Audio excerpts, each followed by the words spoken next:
गेल्या अनेक वर्षांपासून मराठा आरक्षणाचं घोंगडं भिजत पडलं होतं. या आरक्षणाचा तिढा अखेर सुटला आहे. मराठा समाजाच्या वतीने मनोज जरांगे पाटील यांनी केलेल्या मागण्या राज्य सरकारने मान्य केल्या आहेत. सरकारच्या शिष्टमंडळाने मध्यरात्री 3 तास चर्चा करून मनोज जरांगे पाटलांनी सुचवलेल्या सुधारणा करून राजपत्र जारी केलं आहे. मुख्यमंत्री एकनाथ शिंदे यांनी हे सुधारित राजपत्र मनोज जरांगे पाटील यांना सुपूर्द केलं असून त्यांचं उपोषणही सोडवलं आहे. दरम्यान मराठा समाजाच्या मागण्या पूर्ण झाल्यानंतर मनोज जरांगे यांच्यासह सर्व आंदोलनकर्ते आणि मराठा समाजाने एकच जल्लोष केला.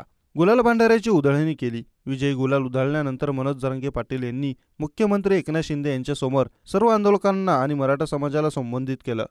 यावेळी मनोज जरांगे पाटील म्हणाले, महाराष्ट्रातील गावखेड्यांमध्ये मराठा आणि ओबीसी समाजातील लोक गुण्यागोविंदाने राहतात, एकमेकांची मदत करतात, प्रेम करतात. परंतु काही नेते येतात आणि समाजामध्ये तेढ निर्माण करण्याचा प्रयत्न करतात.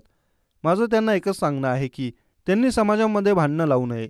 आम्ही त्या नेत्यांचाही आदर करतो, परंतु आमचा त्यांच्या या विचारांना विरोध आहे. मराठ्यांचा त्यांना कधीच विरोध नव्हता, त्याचप्रमाणे त्यांनीही आम्हाला विरोध करू नये. अध्यादेश टिकवण्याची आणि लावून धरण्याची जबाबदारी आता राज्य सरकारची आहे, असं म्हणत मनोज जरांगे यांनी मुख्यमंत्री एकनाथ शिंदे यांना आवाहन केलं की समाजाचा हा आनंद टिकला पाहिजे. जरांगे पाटील म्हणाले, राज्य सरकारने आम्हाला न्याय दिला आहे. आम्ही गुलाल उधळतोय, परंतु या गुलालाचा असा सन्मान राहू द्या.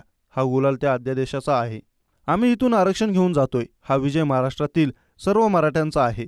आरक्षणासाठी बलिदान दिलेल्या लोकांचं स्वप्न आज साकार होतंय.